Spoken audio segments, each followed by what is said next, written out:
Welcome to the new sound of online radio. Welcome to the sound of Universal Broadcasting Network. 'Cause you make me feel like I've been locked out of heaven. A mix of today's hits and hard-to-find favorites, combined with the most entertaining and intriguing talk anywhere. This is your sound. This is the sound of Universal Broadcasting Network at upnradio.com. Stay that way because I like it like that.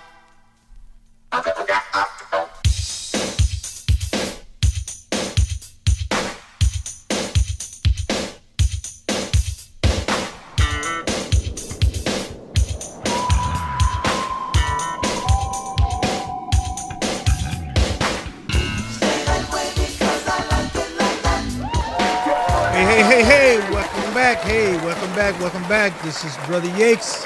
Hey, this is your pilot. This is Larry. Since I fly a lot, I'm going to tell you to do the same thing the pilots say, buckle up. And if there's any change in cabin pressure, the mask would pop down and you put the mask on yourself first because you can't help nobody else if you can't breathe your doggone self. And there's few exits in here, 2 exits out of here. Realism, truth. That's what we're going to deal with. And if in case of a water landing, don't even bother pulling out the cushion. We're just going to crash together. No, I'm kidding. Anyway, this is a little challenge for me today. And today's topic is the inner critic in facing and dealing with the inner critic. And first of all, let me just say this. Normally I get into a little bit of the politics that's going on, but this is probably going to be a little bit technical for some of you that haven't watched the show before, to some of you that is familiar with me are going to hear some things that is pretty familiar. On top of that, once you start talking about human beings and human emotions, so the more you talk, the more circular the conversation can become. And you can always come across that familiar words topic, familiar words, sentences, and phrases that. So those of you that have heard my show before, just be patient with me. Let me tie it in. And those of you that have not heard me before, this is giving me your chance. I appreciate you giving me a chance. First of all, let me thank Carolyn for holding the show down while I was traveling. I just thank you guys so much. And it's been great. This is a wonderful blessing. The universe have smiled upon me to allow me to have this voice that I get to speak my mind and my thoughts. And I think all of you should get out there and find that mic that you can do the same thing. Because all of us have interesting topics and places to come from. So, and for those that have never watched my show before, and those of you that have, I always say this. I'm not asking you to believe nothing I say. I'm not asking you to follow me because I'm not a leader. I'm not asking you to believe anything that comes out of my mouth. What I want to do is be thought-provoking. And I want you to hit me up on my email if you see this that you want to discuss with me and you disagree with me. I'm not taking any phone calls, and I'm not taking any text messages because today I'm just going to speak. And by the way, I lost my notes, so I'm going to be winging it. I'm going to be going off the top of my head a little bit. But how did we get here? And me doing this subject on the inner critic. I had one of the listeners had sent me a message over and over again. And Larry, I talked to my minister, and he's a Christian guy and very Christian. And but he's a little bit upset with the church and the minister that he's dealing with because the minister, only thing the minister tell him to do is that he need to go and pray and go to Jesus to help him with his inner critic. And so I'm going to address it from that point, but I'm hoping that it'll spark a thought provoke a thought in all of you that is listening to the show today. And once I got into this and start to look into how was I going to approach this topic, the inner critic. And for some of you that may not even be familiar with the phrase inner critic, and it's basically that voice inside of you that rips you apart, that tear you down, that causes doubt and judgment and really demeans you. But the voice is inside of you. It is inside of you. And if you see some of the headlines that we wrote in this, the inner critic and sacrificing animals. And so to Robert, that you asked me to do this show, and I appreciate you, man, and please keep the topics coming. I'm going to go straight into this. In ancient philosophy and ancient Kemet, the end up being religion actually came from what is happening inside of each and every one of us, our inner dialogue and our emotions, the ego, all of that. And when the Europeans from Alexander and down to the Greeks and the Romans, they took these ancient philosophies, and for you therapists that is watching the show, this is where therapy came from. This is where the root of psychology. Now, I'm going to be touching on a little bit of the medical field, and I'm going to be touching a little bit on psychology. I am not condemning medicine by no stretch of the imagination.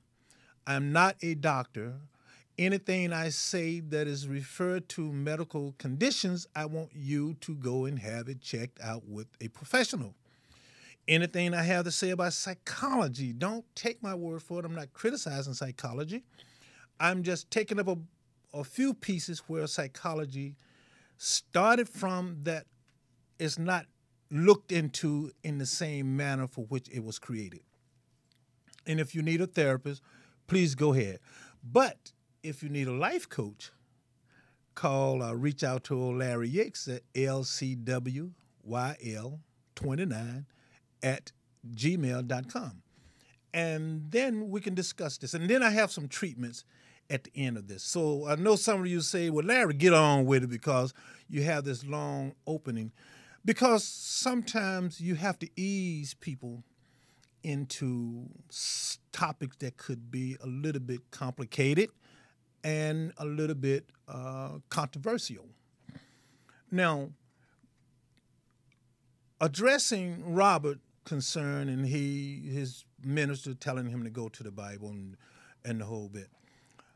Well, here we go. In ancient legend and ancient philosophy and culture of the ancient Kemet, they address the inner critic and the inner dialogue. And what they did was, Robert, that they went into the psychology of human beings, the study of the spirit, the soul, the consciousness. And most of what you have been reading is about consciousness in all of the religion. And what the Greeks and the Romans did when they took some of this information, they bastardized it after plagiarizing it and fooled and tricked you with it. And let me give you an example. There was a god called Upram. And Upram is an ancient Kemet god, which had many names, but for the sake of this conversation, we're going to say the god Upram. Now, Upram was responsible for two entities, a Sa and a Set. I want you to listen to me now. Upram, the god Upram, was the balancer, the judger of a Sa and a Set. And when a Sa and a Set came into conflict, when they came into battle, they needed a judger and a scale of consciousness to help them balance the conflict between the two so that they could find peace. There's Asa and Aset, but they had a god called Uprim. Well, Uprim became what you now call Abram. I know this is shocking to a lot of you, and Abram became Abraham. Asa and Aset became Jacob and Isaac. They took Asa and Aset and gave them the name, Esau and Jacob. Esau and Jacob. Esau and Jacob never walked the earth in human form.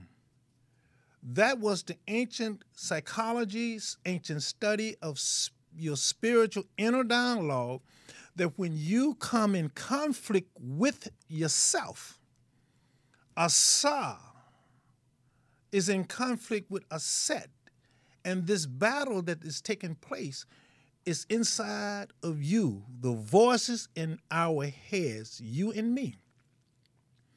And when they bastardized it and gave it human form and called them Esau and Jacob and told you that they had tennis shoes and sandals and stuff on, now you sitting up there looking out for these guys and getting your history from them that they never even walked the earth and planted it. That's about what's going on inside of you and me. Is that battle that goes on that will always be there, but it has to be a peacemaking voice within us. And remember, what did Uprim or Abram have to do? He had to sacrifice, or be willing to sacrifice his son. In ancient philosophy, the son or daughter meaning another level of spiritual consciousness and ideas. And are you willing to sacrifice that voice, that mind? And so when we come into conflict with ourselves, and we have not that balancing act that we call Uprim to help us to find and seek comfort, then the battle takes over, and that's when the inner critic in us take over. And you look at a lot of the ancients, not ancient, has been taken out of context. You take all over the earth, there are different groups that sacrifice animals. They go out and grab the daggone duck, cut him up, put him on an altar, put some rocks up there and whatever, a can, tin can, it don't even matter. Foolishness. Going out and getting a little lamb and cutting them and bleeding them out. And I'll be a little graphic here because I need to make a point on what that inner critic is and what the ancients was telling us about it. Then you cut the goat, the lamb, and the lamb represented a youth, a tenderness that you want to, that you cut it out and let it bleed out. And the blood represents life. But it did not mean that you go out in the village and grab the goat, drag the poor guy. He's hot, he's just dragging the poor guy to a rock and get another rock or knife or something, and just silliness, sacrificing animals and watching them bleed and drinking the blood. Why? To appease a God, to try to find peace. That's not what this meant. Just like Uprim, now called Abram, had to sacrifice a son, or would be willing to. That was what's going on inside of him. Was he willing to sacrifice the battle, the mindset, the new thought that brought in constant conflict? The animal that you and I have to sacrifice and put it on the altar of higher consciousness, that animal is within us. That is what we now, and it comes in many forms, but for the sake of this conversation, the animal in you that you must learn to sacrifice is your inner critic. And when you learn to sacrifice the inner critic, then you can find peace between the male principle and the female principle that is at war within your spirit.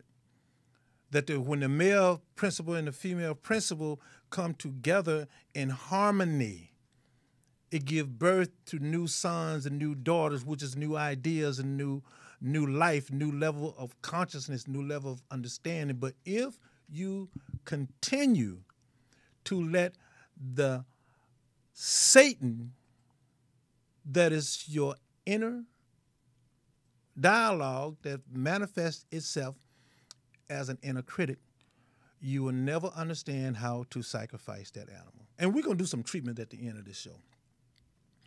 And one of the things I want to get to and show you how important this is and the damage that your inner critic does, not to the outside world necessarily. First, let's look at the damage that it's doing inside of you and why it's important for you to consider putting the inner critic as that beast and that animal on the altar of higher level of consciousness and sacrifice it. Because once you learn to do that, then you can free yourself with this male and female's principle to come together, and you can free yourself that they can come together and as the Bible said, what he has put together, let no man set us under. That's what it's talking about.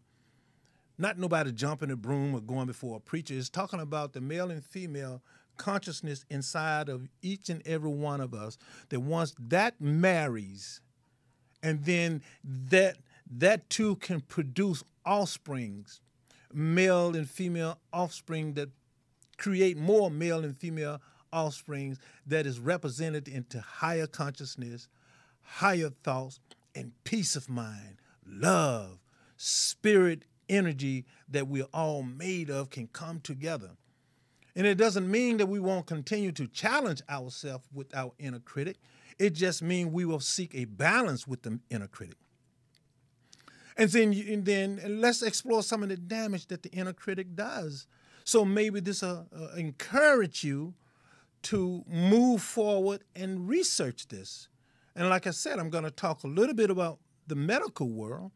I'm not going to get too technical. I won't get into all the different chemicals and hormones that this happened. You see, one of the reasons the inner critic is so freaking powerful because it comes to us in our own voice.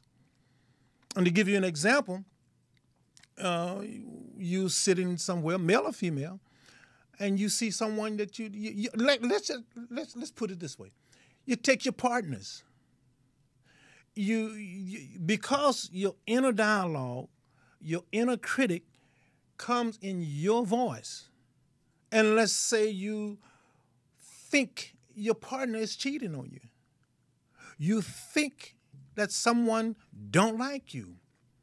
And what you do is, and what we do, is that when the voice come in our own head, we say, aha, I knew it.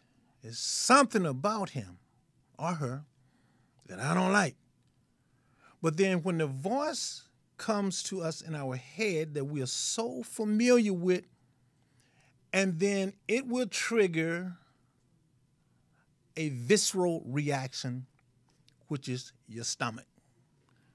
You then call it, I have a gut feeling.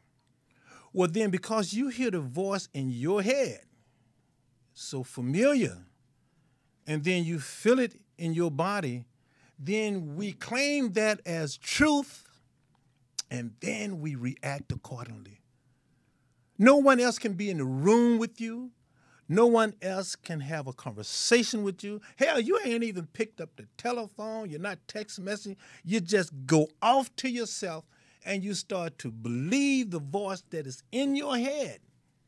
And because you have a visceral reaction to it, you call it truth. And then you end up condemning yourself, and you do the same thing about yourself. You use the same principle because it's so loud in your head.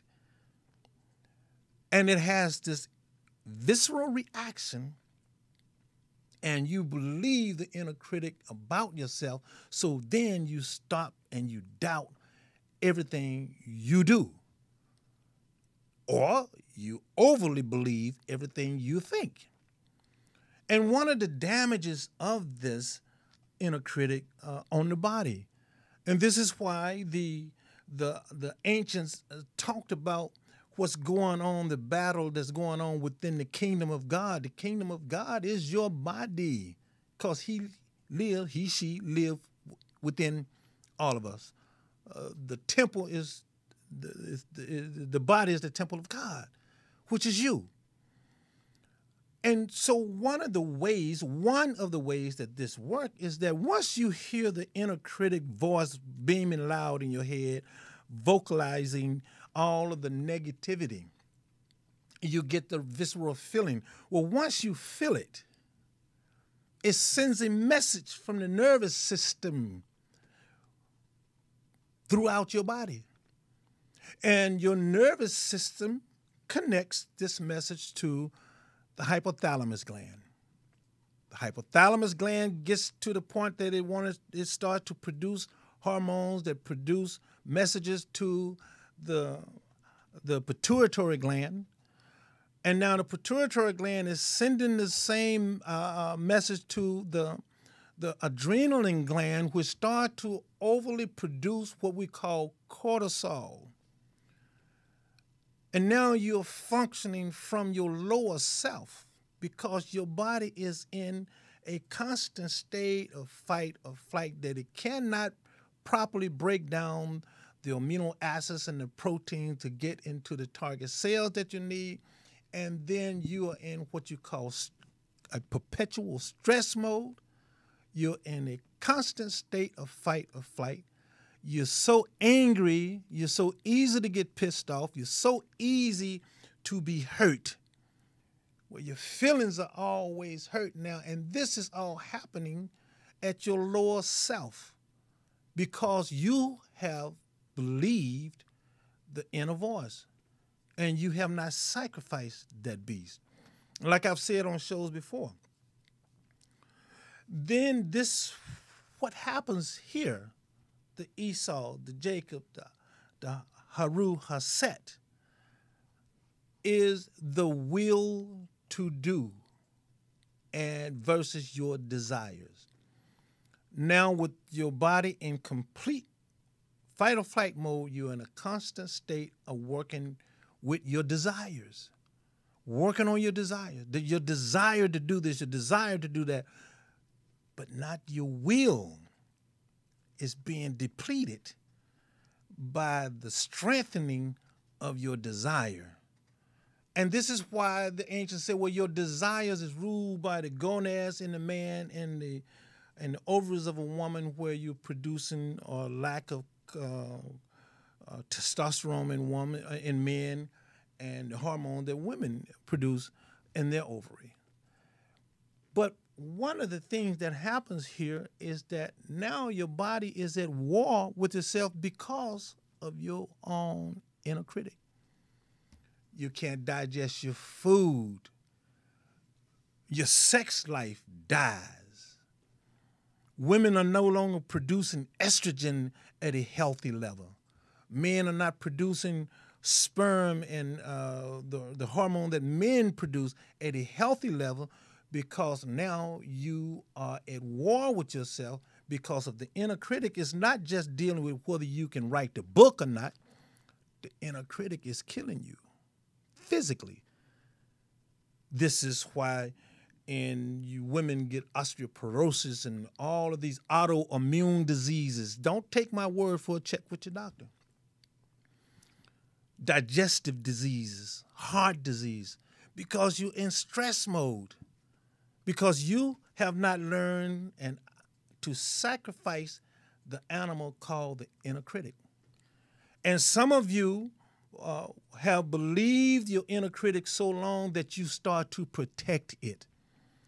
Now, let me say this real quick. Now, I'm not pointing my fingers at no one that I know and love and care about. I'm not pointing my fingers at none of my clients. Has nothing to do with anybody that I personally know. It's just that if you can get something out of this, yeah. But don't hit me up when you see me and say, Larry, you were talking about me. No, I'm not talking about you. I'm answering an email. Because instead of sacrificing the animal called the inner critic is sacrificing you. And there's a release hormone, and there's a hormone inside of you that's called cannibal. And what happens is you are turning yourself in, your brain, your mind, in on yourself.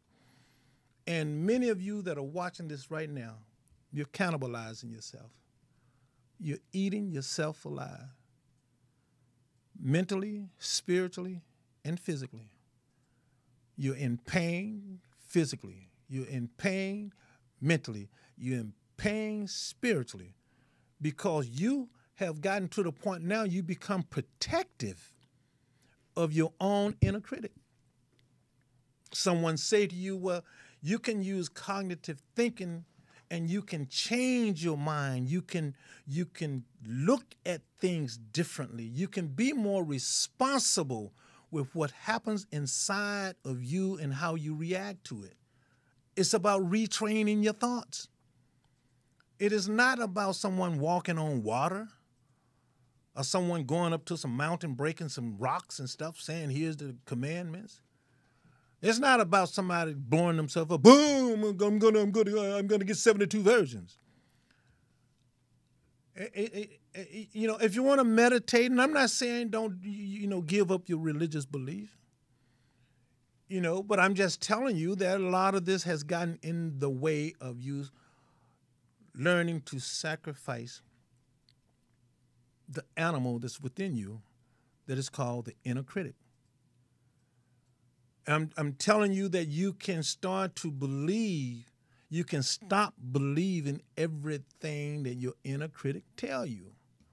And by the end of this show, like I said, I'm going to give you, those of you that is willing to participate, to do a treatment on this.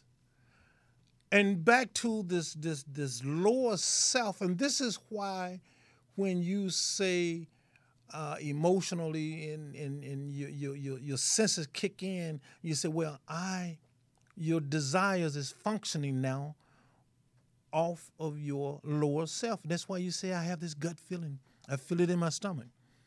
But your will to do, your will to build, your will to do good, your will to move forward is controlled by your cardiovascular. And this is why when you do something good out there, or you see something that is pleasant out there, and you say, oh, that touched my heart. And that's where all of this comes from. And this is why the ancients talked about sacrificing this inner critic so you no longer function from your adrenaline gland, your lower self that is pumping all of this, which is very good for you, the cortisol, but once it starts to pump too much, it becomes poison and you stop killing yourself. And just stop, and maybe, and just maybe, you can stop blaming your husband. Maybe you can stop blaming your partner. Maybe you can stop being so pissed off at the world if you can get control of this thing that you call inner critic. Because it's a natural process. Now, sacrifice, let me explain something to you, but sacrificing the inner critic don't mean you're going to get rid of it. It just means you're going to find a balance. You're going to cut it like it is a goat that you're going to put on an altar. But the difference is you're cutting it with principles of thought and new practice that the male and female consciousness inside of you that is going to come together and wed and give birth to these new thoughts, these new ideas, this new level of consciousness, that you can put the inner critic, this beast, on it. Because right now, it is a killer. And like I was saying, that some of you have gotten to the point that you've had the inner critic so long that you start to protect it. You tell somebody, don't tell you not to think like this. Don't tell you that you don't deserve to think like this. Don't tell you how to think. Don't tell you that you're wrong for thinking like this. You protect it like the cuckoo bird. And let me give you an example of that. In the animal kingdom, the cuckoo bird, the female finds small birds, like sparrows, if I'm not mistaken. Find them after they leave. Watch the nest after she lays her eggs, the little sparrow. Cuckoo bird is a big bird. And what the female cuckoo bird does, she go in after the female leaves her nest and lay her egg in that nest. And when that egg hatches and the other egg, it will move the original eggs out of the nest. It will remove the babies of the mother of the one that built the nest. The little cuckoo bird baby will kick the baby out of the nest. Now it has infiltrated the nest, and it has infiltrated the consciousness of the bird host. Now she becomes protective of the cuckoo bird, of the parasite bird. She protects it. She feeds it. She keeps it warm. She takes care of this bird that just killed her babies. That's what you do with your inner critic. Your inner critic has infiltrated your spirit, your heart, and the core of who you are, and now you become protective of that is there to take you down.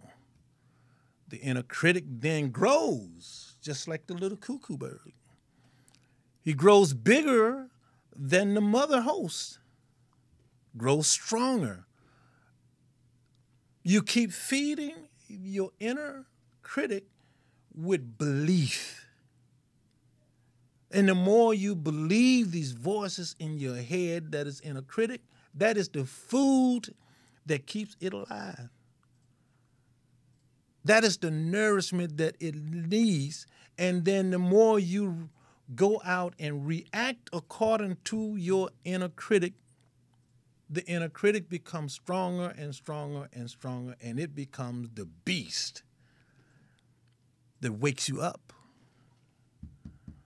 Mary, get up. Oh, no, I don't want you to get up.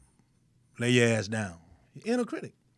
Mary, you can't do this. Jane, you can't do this. Bob, you can't do this. And so understanding a little bit more about our inner critic is to kind of grasp a little bit of who we are as individuals and being honest with who we are. And let me give you an example about this. Because, see, I want you to understand that your inner critic it didn't just start with you. And this is where some of you are not going to like this, but I just got to tell you. And this is what we all got to deal with now. Tens of thousands of years ago, some tribal people running around, not knowing a damn thing about anything, finding their way through nature, finding their way through the cosmos, finding their way learning about self, life, creation, and just basically survival. They passed that on to you from tens of thousands of years ago. And just imagine 1,500 or 2,000 years ago, your ancestor, my ancestor, many of our ancestors was out robbing and fighting over who's going to eat the eyeball, who's going to eat the tongue, fighting ready to kill. Many of them killed each other over who's going to eat the eyeball, who's going to eat the tongue. Those are your ancestors Those are people that is in your family. You and I come from people that was rapists, murderers, liars, victims, thieves. Some of our ancestors that is in our family committed genocides against people. Well, guess what? They passed a lot of that on to you.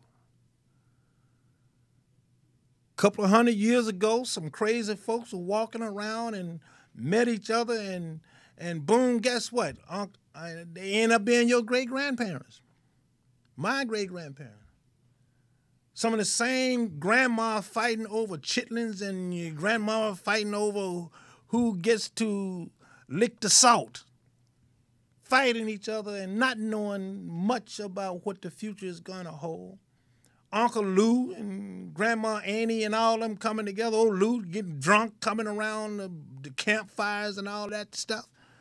That's your great uncle. That's who you are. That's a part of what was passed down to us in what now is called cellular memory. All of the negative, and the good too, but the negative forces and energies and spirit that you have housed in you right now go back tens of thousands of years, and a lot of it didn't have anything to do with it. And this was before you were even born.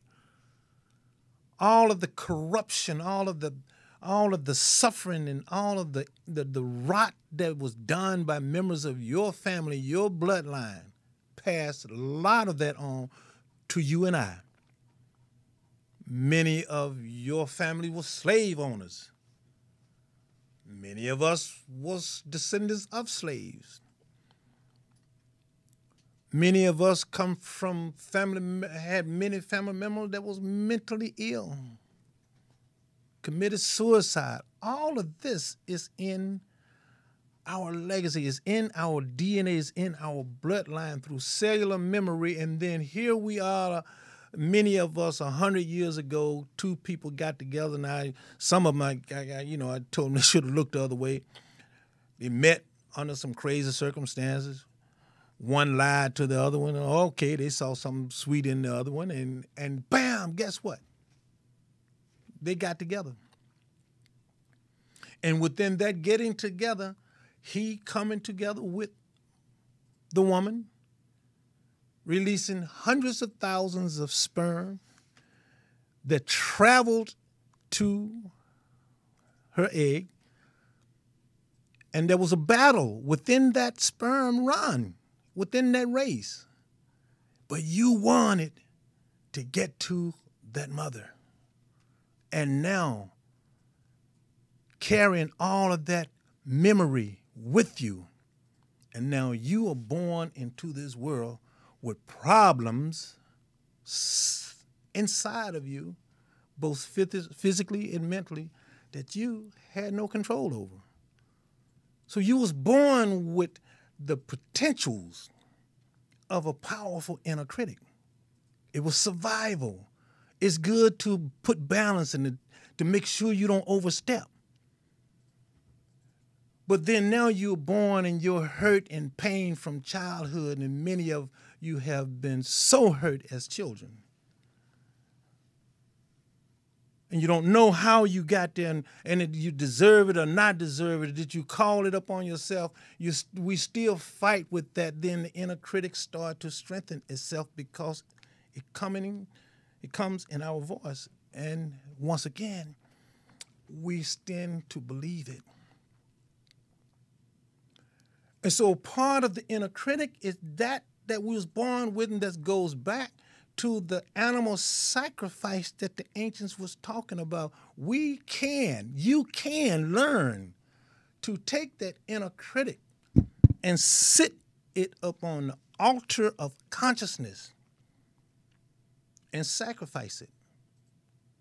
You can bleed it out, and once the inner critic symbolically bleed out, what the symbolic bleeding out is, it's about watching your life run out.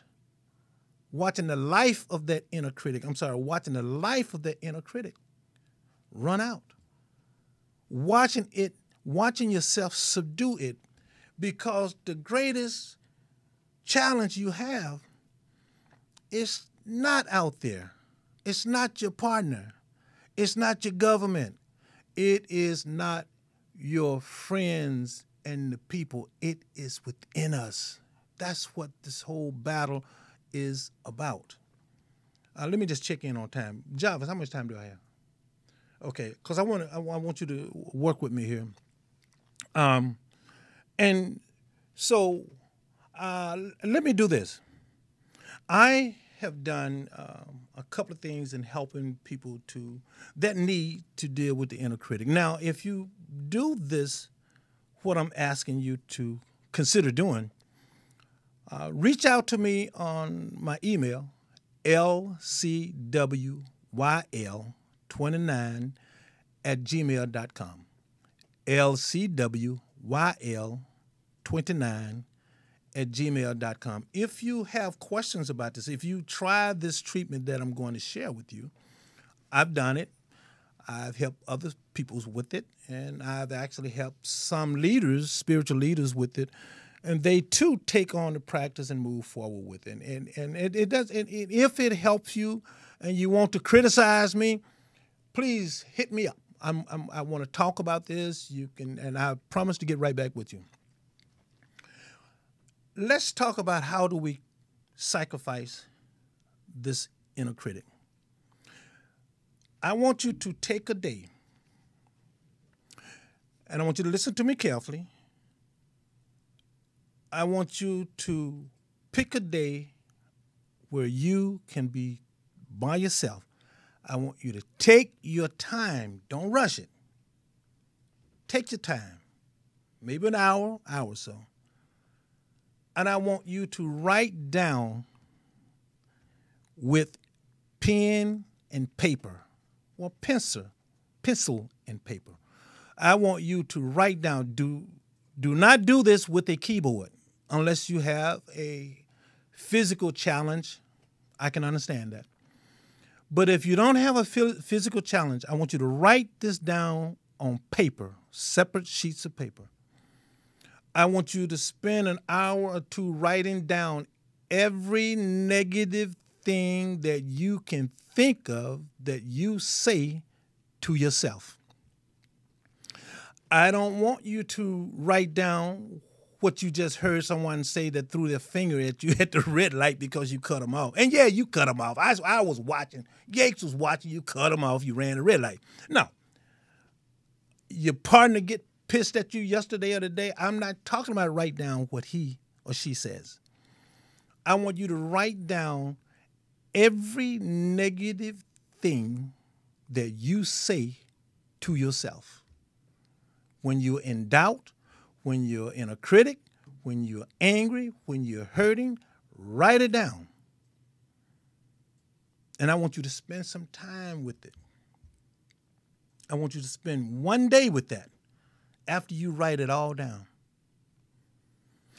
On the second day, I want you to write down everything, itemize it.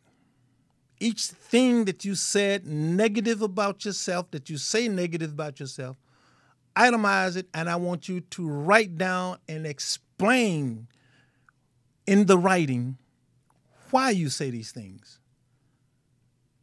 about yourself. I also want you to write down what value you get out of saying these negative things to yourself. That's the second day. Remember, the first day, I want you to just spend time writing all of the negative things that you say to yourself.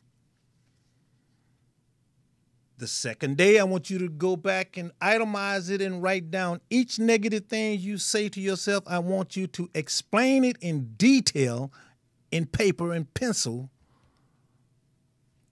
what it means to you, why you say it, and what value you get out of it. That's the second day. The third day, I want you to write down every positive thing that you say to yourself. Not where a little old lady saw you, helped her across the street and said, oh, you were so beautiful. That's fine and dandy if that's what you say to yourself. I want you to write down all of the beautiful, lovely, positive things that you can think of from childhood. Spend a day and write it down. That's your third day. On your fourth day, I want you to go back and itemize all of the positive things that you have said to yourself, about yourself, that you say to yourself to make yourself feel good, to lift yourself up, to lift your spirit up. Write down all of it and then itemize it and say why you say that about yourself, these good things.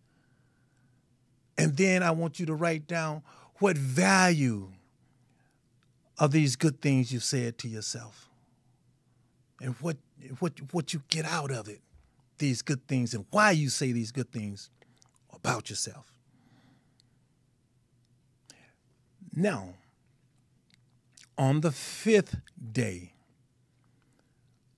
I want you to glance over the negative paper, because these are two separate sheets, at least.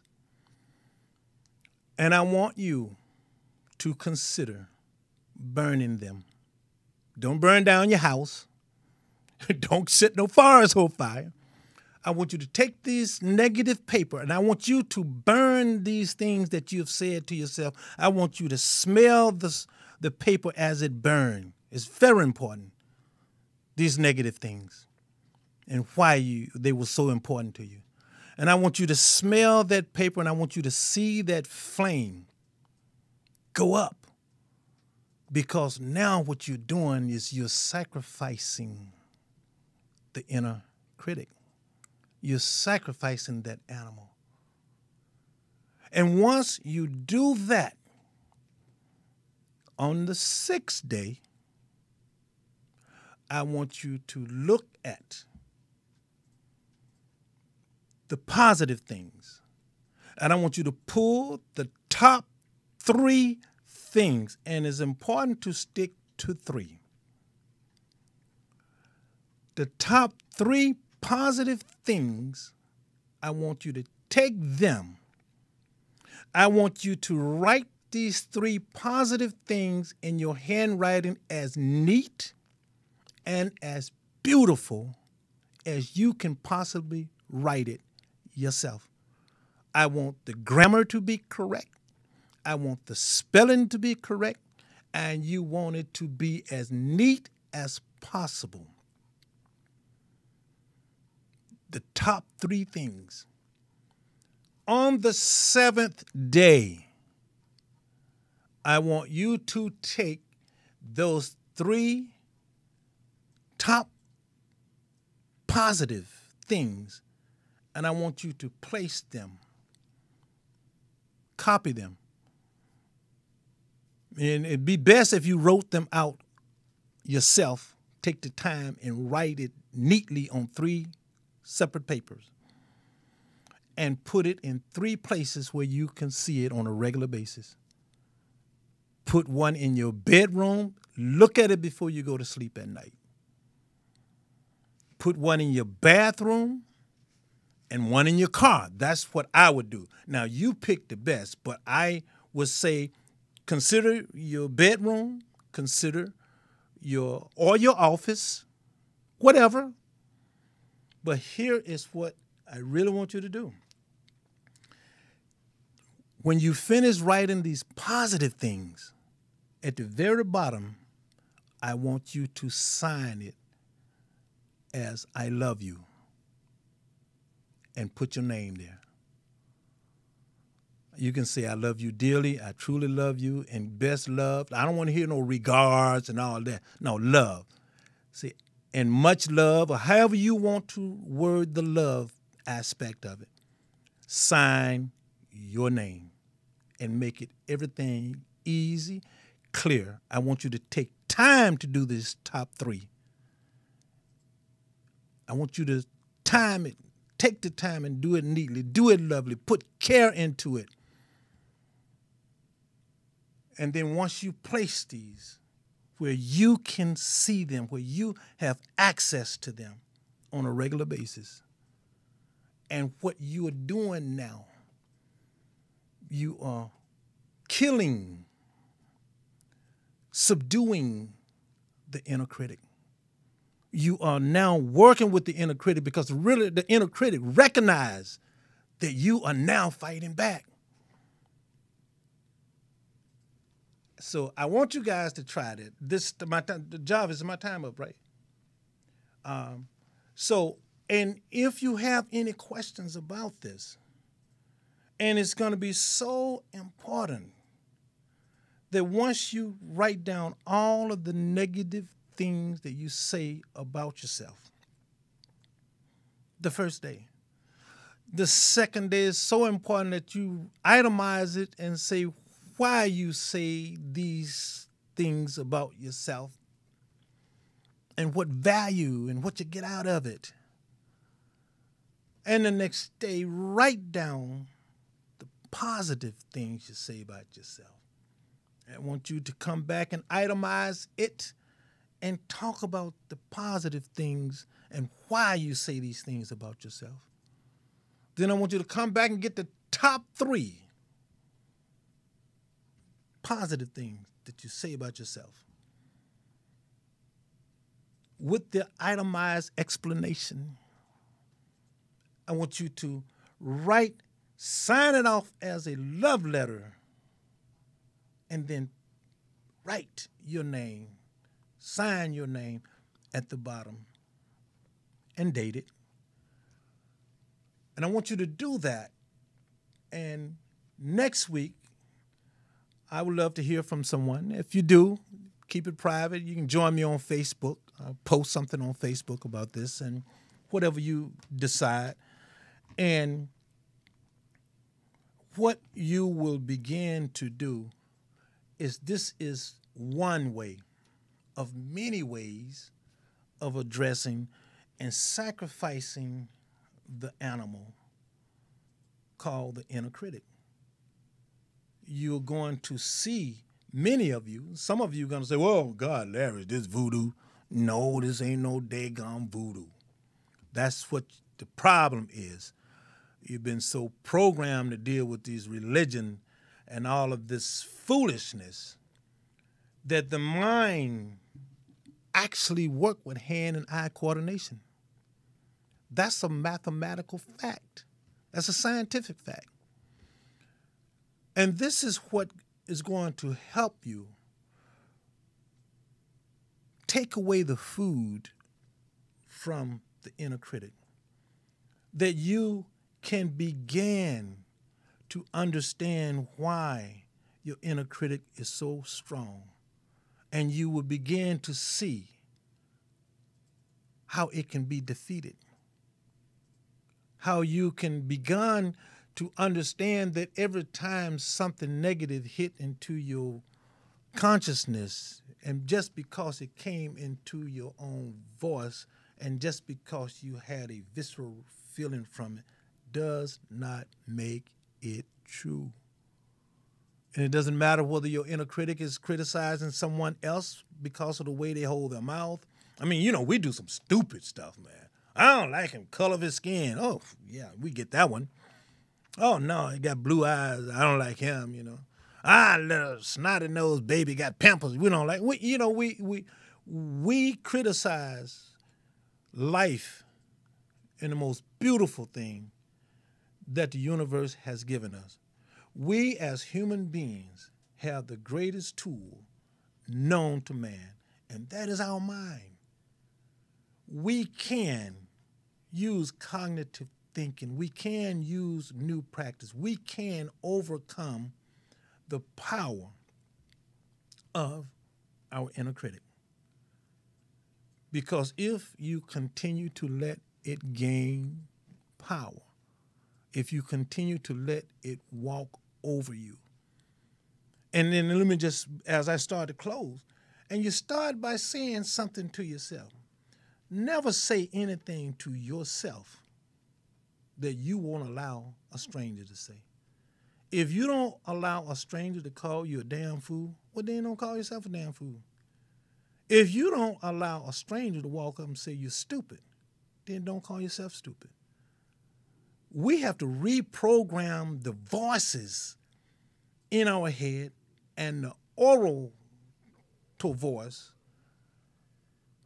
We have to change that.